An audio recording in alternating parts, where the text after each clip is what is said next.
নমস্কাৰ ছাত্ৰ ছাত্ৰীসকল, মই তুলিকা শৰ্মা তোমালোক আটাইকে গণিতৰ একক ক্লাছলৈ স্বাগতম জনাইছো। আজি আমি তোমালোকৰ পাঠ্যপুথি চতুৰ্থ অধ্যায় তথ্যৰ ব্যৱহাৰ পাঠটিৰ আন এটি অংশলৈ আগবাঢ়িছো। এই অংশটিত কি আছে আমি চাওঁ আহা। ইয়াতে আমাক জলবায়ুৰ তথ্যৰ বিষয়ে দিয়া হৈছে। অসমত যোৱা কিছু বছৰত উষ্ণতা বৃদ্ধি পাইছে আৰু বৰষুণৰ পৰিমাণ কমি আহিছে। তোমালোকে নিশ্চয় এই কথাটো লক্ষ্য কৰিছা। ৰাজ্যখনে জলবায়ু পৰিৱৰ্তনক তিনিটা দৃষ্টিকোণৰ পৰা মোকাবিলা কৰাটো অতিকৈ প্ৰয়োজন হৈ পৰিছে। এইকেইটা কি হয়? সজাগতা, অভিযোজন আৰু প্ৰশমন। এই বছৰত হোৱা অসমৰ বৰষুণৰ তথ্য আমি চাওঁ আহা।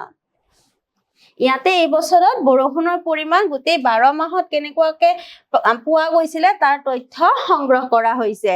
গড় বৰষুণ কি এককত লোৱা হৈছে? মিলিমিটাৰত লোৱা হৈছে। তোমালোকে নিশ্চয় দেখিছা মিলিমিটাৰত লোৱা হৈছে। আৰু মাহ হিচাপে বছৰত গড় বৰষুণটো আমাৰ ক'ত দেখুওৱা হৈছে? অনুভূমিক দিশত মাহ দেখুওৱা হৈছে আৰু উলম্ব দিশত গড় বৰষুণৰ পৰিমাণ মিলিমিটাৰত দেখুওৱা হৈছে। আৰু স্কেলটো কি লোৱা হৈছে? 1 এককত 50 মিলিমিটাৰ লোৱা হৈছে। গতিকে তোমালোকে এনেকৈ দণ্ডলেখটো নিশ্চয় সকলোৱে অধ্যয়ন কৰিব পাৰিবা। ইয়াৰ পিছত কি দিছে আমি চাওঁ। ওপৰৰ দণ্ডচিত্ৰৰ পৰা তলত দিয়া প্ৰশ্নবোৰৰ উত্তৰ দিবলৈ চেষ্টা কৰা। গতিকে আমি এই দণ্ডলেখটো চালো। ইয়াতে আমাক প্ৰথম প্ৰশ্নটো কি সুধিছে চোৱা। কোনটো মাহত গড় বৰষুণৰ পৰিমাণ সৰ্বাধিক? গতিকে গড় বৰষুণৰ পৰিমাণ সৰ্বাধিক মানে আটাইতকৈ বেছি কোনটো? আমি নিশ্চয় দণ্ডলেখটো চালে আমাৰ চকুত পৰে যে এইটো কি হয়? সকলোতকৈ বেছি হয়। গতিকে এই মাহটোৰ নামটো কি? জুলাই মাহ। গতিকে আমাৰ উত্তৰটো কি হ'ব? জুলাই মাহত বৰষুণৰ পৰিমাণ আটাইতকৈ কি হৈছিলে? বেছি হৈছিলে। তাৰ পিছৰ প্ৰশ্নটো কি দিছে আমি চাওঁ। কোনটো মাহত গড় বৰষুণৰ পৰিমাণ আটাইতকৈ কম? আমি ইয়াতে যদি চাওঁ আটাইতকৈ কম বৰষুণৰ পৰিমাণ ক'ত দেখিছো? আমি ইয়াতে দেখিছো। গতিকে কোনটো মাহত আটাইতকৈ বৰষুণৰ পৰিমাণ কম দেখিছো? জানুৱাৰী। গতিকে আমাৰ উত্তৰটো কি হ'ব? জানুৱাৰী। জানুৱাৰী মাহত বৰষুণৰ পৰিমাণ আটাইতকৈ কম হোৱা আমি দেখিবলৈ পাইছো। ইয়াৰ পিছৰ প্ৰশ্নটো কি দিছে চাইছো। আমাক ইয়াতে সুধিছে বাৰ্ষিক গড় বৰষুণৰ তুলনাত কেইটা মাহত গড় বৰষুণ বেছি হয়? তাৰ কাৰণে আমি প্ৰথমতে বাৰ্ষিক গড় বৰষুণটো উলিয়াই ল'ব লাগিব। ইয়াতে আমি যোগ কৰি চাব লাগিব প্ৰথমতে। 13 plus 19 plus 36 plus 115 plus 225 plus 323 plus 348 plus 285 plus 244 plus 101 plus 18 plus 14 আৰু এইটোক আমি কি কৰিব লাগিব? 12ৰে হৰণ কৰি চাব লাগিব। তাক আমি যোগ কৰি চালে কি পাম? 4 × 5 = 9, 9 × 17, 18, 19, 20, 21, 22, 23, 24, 25, 30, 30 × 4 = 34, 42, 42 × 6 = 48, 49, 50, 51, 51, 9, 60 আমি ইয়াতে লিখিব পাৰো 0 আৰু 6, 6 × 1 = 7, 7 × 1 = 8, 9, 10, 11, 12, 13, 14, 15, 16, 17, 18, 19, 20, 20 × 8 = 28, 29, 30, 31, 32, 33, 34, 35, 35ৰ 5, 3 হাতে গ'ল, 3 × 1 = 4, 1 × 5, 6, 7, 8, 9, 10, 11, 12, 13, 14, 15, 16, 17 আমি পাইছো 17 আৰু এইটো 12ৰে যদি হৰণ কৰো আমি কি পাম? 1.83 পোৱা গ'ল। তাৰ পিছত আমি 145তকৈ কেইটা মাহত আমাক সুধিছে বেছি হ'ব। গতিকে 145তকৈ আমি দেখিছো এইটো বেছি হ'ব এইটো বেছি হ'ব, এইটো বেছি হ'ব, এইটো বেছি হ'ব, এইটো বেছি হ'ব আৰু নাই। গতিকে আমি কেইটা মাহত বেছি দেখিলো? আমি ক'ব পাৰো 1টা 2টা 3টা 4টা 5টা। গতিকে উত্তৰটো আমি কি দিব পাৰো? 5 মাহত আমি বাৰ্ষিক গড় বৰষুণৰ পৰিমাণতকৈ বেছি বৰষুণ হোৱা দেখিবলৈ পাইছো। ইয়াৰ পিছৰ প্ৰশ্নটি কি দিছে? বছৰটোত হোৱা গড় বৰষুণৰ পৰিমাণ কিমান হ'ব? অলপ আগতে ইয়াৰে আগৰ প্ৰশ্নটোত আমি কৰাৰ দৰে কৰি দেখাব পাৰো। 1750ক আমি যেতিয়া 12ৰে হৰণ কৰিম তেতিয়া আমি কিমান পাইছিলো? 45.83 ইমান মিলিমিটাৰ। গতিকে আমি বছৰটোত হোৱা গড় বৰষুণৰ পৰিমাণ এই গোটেই মানবোৰ এইটো আমি গোটেইবোৰ যোগ কৰি, যিহেতু 12 মাহৰ বাবে দিয়া হৈছে, আমি 12ৰে হৰণ কৰি বছৰটোৰ গড় বৰষুণৰ পৰিমাণ উলিয়াব পাৰো। ইয়াৰ পিছত কি দিছে? এবছৰত হোৱা অসমৰ উষ্ণতাৰ তথ্যসমূহ চাওঁ আহা। এতিয়ালৈ আমি কি চালো? বৰষুণৰ পৰিমাণ। এতিয়া আমি উষ্ণতাৰ তথ্যবোৰ চাইছো। ইয়াতেও 12টা মাহৰ কাৰণে দিয়া হৈছে আৰু ইয়াতে গড় উষ্ণতা 0 ডিগ্ৰী চেলচিয়াছত দিয়া হৈছে। ইয়াত স্কেল কি লৈছে? উলম্ব ৰেখাত 1 একক 5 ডিগ্ৰী চেলচিয়াছ লোৱা হৈছে আৰু ইয়াৰ অনুভূমিকত আমাৰ মাহবোৰ দেখুওৱা হৈছে আগৰবাৰৰ দৰে একে আৰু উলম্ব দিশত গড় উষ্ণতা দেখুওৱা হৈছে। এতিয়া এই দ্বন্দ্বচিত্ৰটো অধ্যয়ন কৰি তলত দিয়া প্ৰশ্নবোৰৰ উত্তৰ কৰিব দিছে। গতিকে প্ৰথমতে কি দিছে? কোনটো মাহত গড় উষ্ণতা সৰ্বনিম্ন? গতিকে আমি যদি দ্বন্দ্বলেখটোলৈ চাওঁ, আমি ইয়াতে দেখিব পাম যে কোনটো মাহত আমি এইটো দেখিছো সকলোতকৈ সৰু 19 আৰু কোনটো মাহত হয়? জানুৱাৰী মাহত। গতিকে গড় উষ্ণতা সকলোতকৈ কম আমি কোনটো মাহত পালো? জানুৱাৰী মাহত। তাৰ পিছত কি প্ৰশ্ন দিছে আমি চাওঁ। বছৰটোৰ গড় উষ্ণতা কিমান?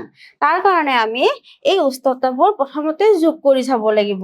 19 + 22 + 27 + 28 + 30 + 30 + 29 + 29 + 29 তিনিটা 29 আছে। তাৰপিছত 26 23 + 20 আৰু এইটোক আমি কিমানেৰে হৰণ কৰিব লাগিব?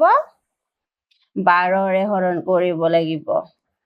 আমি যদি যোগ কৰি চাওঁ কি দেখা পাম? 312। 312ক যদি আমি 12ৰে হৰণ কৰো আমি কিমান পাম?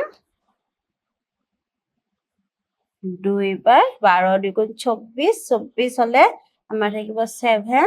7 হলে আমাৰ হ'ব 6।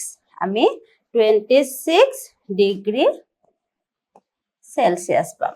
বছৰটোৰ গড় উষ্ণতা আমি এনেকৈ উলিয়াই ল'ব পাৰো। ইয়াৰ পিছত কি দিছে চাওঁ। কেইটা মাহত গড় উষ্ণতা বাৰ্ষিক গড় উষ্ণতাতকৈ বেছি হয়? আমি দেখিলো গড় উষ্ণতা কিমান পাইছো? 26।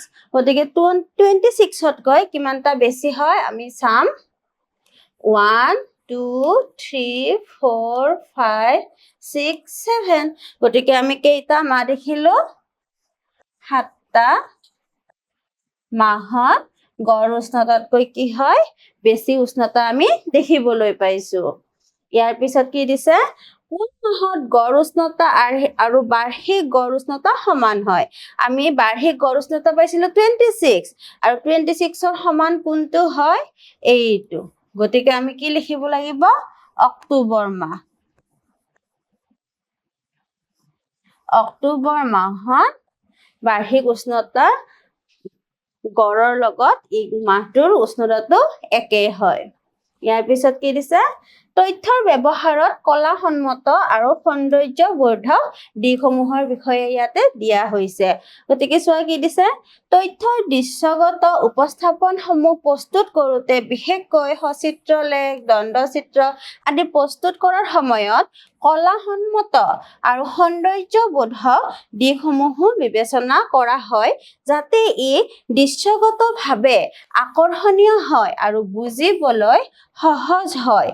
অধিক আকৰ্ষণীয় আৰু ফলপ্ৰসূ হয় গতিকে আমাক যেতিয়া তালিকা হিচাপে দিয়া হয় তথ্যসমূহ তাতকৈ আমি সচিত্ৰ লেখ বা দণ্ডলেখত দিলে কি হয় দেখিবলৈ ভাল লগা হয় আৰু লগতে তাৰ পৰা বুজিবলৈও আমাৰ কাৰণে কি হৈ পৰে সহজ হৈ পৰে ইয়াৰ পিছত কি দিছে চাওঁ আহা স্কেল আৰু স্থান ইয়াতে স্কেল আৰু স্থানৰ কথা দিয়া হৈছে আমি এটা সঠিক স্কেল বাছনি কৰি লৈ লেখটো নিৰ্ধাৰিত স্থানৰ ভিতৰত অংকন কৰিব পৰাটো নিশ্চিত কৰিব লাগে ৰং আৰু ৰঙৰ বিভিন্নতাৰ কথাও আহি পৰে সেইটোৰ ক্ষেত্ৰত কি দিছে চাওঁ লেখটো দৃশ্যগতভাৱে আকৰ্ষণীয় কৰিবৰ কাৰণে ৰং ব্যৱহাৰ কৰা হয় আৰু পঢ়াত সহজ হ'বলৈ প্ৰতিটো দণ্ডৰ বাবে সুকীয়া ৰং ব্যৱহাৰ কৰিব লাগে চিন বা সূচক আৰু সামঞ্জস্যপূৰ্ণ শৈলীসমূহ কি দিছে প্ৰতিডাল লম্বৰেখা স্পষ্টকৈ সূচিত কৰি গোটেই লেখটোত এটা সামঞ্জস্যপূৰ্ণ শৈলী বজাই ৰাখিব লাগে যাতে লেখটো দেখাত আকৰ্ষণীয় হৈ উঠে ইয়াৰ পিছত কি দিছে চাওঁ আহা উদাহৰণ স্বৰূপে তলৰ তালিকাখনত বিশ্বৰ 5খন মহাসাগৰৰ নাম দিয়া হৈছে লগতে প্ৰতিখন মহাসাগৰৰ কালি মিলিয়ন বৰ্গ কিলোমিটাৰত ইয়াতে দিয়া হৈছে আমি ইয়াতে দেখিছো ইয়াতে মহাসাগৰ 5খনৰ নাম দিছে আৰু ইয়াতে মহাসাগৰবোৰৰ কালিবোৰ দিয়া হৈছে আৰু আমাক কি কৰিব দিছে ওপৰৰ তালিকাখন দণ্ড চিত্ৰলৈ ৰূপান্তৰ কৰিব পাৰো আৰু কেনেকৈ ৰূপান্তৰ কৰিব পাৰো আমি চাওঁ আহা ইয়াতে তোমালোকে চোৱা প্ৰথমতে প্ৰশান্ত মহাসাগৰ দক্ষিণ মহাসাগৰ ভাৰত মহাসাগৰ উত্তৰ মহাসাগৰ আটলান্টিক মহাসাগৰ আৰু ইয়াক কেনেকুৱাকে দেখুওৱা হৈছে উলম্ব দণ্ড হিচাপে দেখুওৱা হৈছে এনেকুৱাকে উলম্বভাৱে থকা দণ্ড চিত্ৰ স্তম্ভ লেখ বুলিও কোৱা হয় এইটো এটা মনত ৰাখিবলগীয়া কথা ইয়াৰ পিছত কি দিছে চোৱা যিহেতু দণ্ডবোৰ মহাসাগৰৰ কালিক বুজাইছে গতিকে ছবিখন দৃশ্যগতভাৱে অধিক আকৰ্ষণীয় কৰিবলৈ চিত্ৰটো অনুভূমিক দিশত ঘূৰাই অংকন কৰিলে অধিক সুন্দৰ হ'ব যিহেতু আমি এই লেখবোৰ আগতে দেখাত ভাল লগাটোৰ ওপৰত গুৰুত্ব দিওঁ আৰু ইয়াতে যিহেতু মাটিকালিৰ কথা কোৱা হৈছে গতিকে আমি কি কৰিব পাৰো ইয়াক আমি অনুভূমিকভাৱেও এনেকৈ দেখাব পাৰো উলম্বভাৱে মহাসাগৰবোৰৰ নাম লৈছো আৰু কালিবোৰ আমি কি দেখাইছো অনুভূমিক দিশত দেখাইছো এনেকৈ ধুনীয়াকৈ আমি উপস্থাপন কৰিব পাৰো ইয়াৰ পিছত তোমালোকৰ কৰি চাওঁ আহা 4.4ত কি দিছে প্ৰশ্নবোৰ চাওঁ আহা যদি তোমালোকে পৃথিৱীত থকা পৰ্বতবোৰৰ উচ্চতাৰ তথ্য দৃশ্যমানভাৱে উপস্থাপন কৰিব বিচৰা তেন্তে তোমালোকে উলম্ব দণ্ড নে অনুভূমিক দণ্ড ব্যৱহাৰ কৰিবা কিয় যেহেতু পৰ্বত হয় পৰ্বতবোৰ সাধাৰণতে কি হয় ওখ হয় গতিকে আমি উলম্ব দণ্ডতে প্ৰকাশ কৰিলে ভাল দেখাত হ'ব যেন লাগে উলম্ব দণ্ডত আমি প্ৰকাশ কৰিব পাৰো এইটো কোনো ধৰণৰ ইয়াতে ভুল বা শুদ্ধ নাই যে আমি অনুভূমিক দণ্ডত প্ৰকাশ কৰিব নোৱাৰিম আমি যিকোনো ভাৱে প্ৰকাশ কৰিব পাৰো কিন্তু আমি উলম্ব দণ্ড কিয় ব্যৱহাৰ কৰিছো যিহেতু ইয়াত পাহাৰৰ কথা কোৱা হৈছে যেহেতু ইয়াত পাহাৰ পৰ্বত এনেকুৱা ধৰণৰ কথাবোৰ কোৱা হৈছে গতিকে আমি কি কৰিছো উলম্ব দণ্ডতে প্ৰকাশ কৰিব পাৰো এনেকৈ আমি উত্তৰটো দিব পাৰো ইয়াৰ পিছত কি দিছে তোমালোকৰ এলেকাত থকা 0ৰ পৰা 9 10ৰ পৰা 19 20ৰ পৰা 29 30ৰ পৰা 39 40ৰ পৰা 49 বয়সৰ লোকৰ সংখ্যাৰ তথ্য সংগ্ৰহ কৰিব দিছে আৰু তাক দৃশ্যগতভাৱে আকৰ্ষণীয় দণ্ড ব্যৱহাৰ কৰি ইয়াক উপস্থাপন কৰিব দিয়া হৈছে তাৰ কাৰণে 20টা পৰিয়ালৰ পৰা তথ্য সংগ্ৰহ কৰিব দিয়া হৈছে গতিকে এইটো তোমালোকে নিশ্চয় কৰিব পাৰা তোমালোকৰ ওচৰৰে 20টা পৰিয়ালৰ পৰা আমি যদি ইয়াতে প্ৰথমতে বছৰটো ধৰি লওঁ যে আমি এনেকৈ ল'ব পাৰো 0ৰ পৰা 9 10ৰ পৰা 19 20ৰ পৰা 29 আমি এনেকৈ বছৰবোৰ ল'ব পাৰো আৰু ইয়াতে আমি সদস্যৰ সংখ্যা আমি ল'ব পাৰো তাৰ কাৰণে প্ৰথমতে তোমালোকে কি কৰিব লাগিব 20 ঘৰ মানুহৰ ঘৰত গৈ তেওঁলোকৰ পৰিয়ালৰ সদস্যবোৰৰ নাম আৰু বয়সবোৰ ল'ব লাগিব তাৰ পিছত বয়স হিচাপে তাক আমি তালিকাকৰণ কৰিব লাগিব আৰু এনেকুৱাকে তালিকাকৰণ কৰি উঠি আমি দ্বন্দ্বলেখ বা সচিত্ৰলেখত প্ৰকাশ কৰি দেখুৱাব পাৰো ইয়ালৈ তোমালোকে নিশ্চয় বুজি পাইছা আৰু এইটো তোমালোকে কৰিবৰ কাৰণে চেষ্টা কৰিবা ইনফোগ্ৰাফিক্স তথ্যগ্ৰাফিক্স এতিয়া এই শব্দটো তোমালোকে আগতে শুনিছানে নিশ্চয় শুনা নাই যেতিয়া বৃহৎ সংখ্যক তথ্যৰ স্পষ্ট দৃশ্যায়নৰ বাবে আমি চাৰ্ট ছবি আদিৰ জৰিয়তে তথ্যৰ সৌন্দৰ্য বৰ্ধন কৰিবলৈ লওঁ তেতিয়া তাক চমুকৈ তথ্যগ্ৰাফিক্স বা ইনফোগ্ৰাফিক্স বুলিও কোৱা হয় আমি তথ্য সংগ্ৰহ কৰি যেনেকৈ সচিত্ৰলেখ আকো দ্বন্দ্বলেখত প্ৰকাশ কৰো ঠিক সেইদৰে আমি কিছুমান সৌন্দৰ্য বৰ্ধন কিছুমান আমি কলা কৌশলী ব্যৱহাৰ কৰি তথ্যগ্ৰাফিক্স বা ইনফোগ্ৰাফিক্সও আমি প্ৰস্তুত কৰি ল'ব পাৰো ই হৈছে কোনো ধাৰণা বা কাহিনী অৱগত কৰিবলৈ ছবি চিহ্ন লিখনিৰ জৰিয়তে কৰা তথ্যৰ দৃশ্যগত উপস্থাপন ইয়াতে কি হৈছে ইয়াতে আমাক দেখুওৱা হৈছে ইয়াতে আটলান্টিক মহাসাগৰ বিশ্বৰ 5খন মহাসাগৰৰ কালি ইয়াতে এনেকুৱাকে দেখুওৱা হৈছে এতিয়া চোৱা আমি যেতিয়া স্তম্ভলেখ অংকন কৰিছিলো তাতকৈ ইয়াতে যেতিয়া এনেকুৱাকে সাগৰ আঁকি দেখুওৱা হৈছে তেতিয়া ইয়াক দেখিবলৈ ধুনীয়া লগা হৈছে নে নাই গতিকে আমি এনেকুৱাকে তথ্যবোৰ সংগ্ৰহ কৰি আমি কি কৰিব পাৰো দেখাত ভাল লগাকৈ আৰু আমাৰ বুজাত সুবিধা হোৱাকৈ আমি এনেকুৱা ইনফোগ্ৰাফিক্সতো এইবোৰ প্ৰস্তুত কৰি ল'ব পাৰো তথ্যক আকৰ্ষণীয়ভাৱে উপস্থাপন কৰিবলৈ আমি সঠিক চিত্ৰ নিৰ্বাচনৰ ক্ষেত্ৰত সতৰ্কতা অৱলম্বন কৰিব লাগে যাতে ই আমাক প্ৰকৃত তথ্যৰ পৰা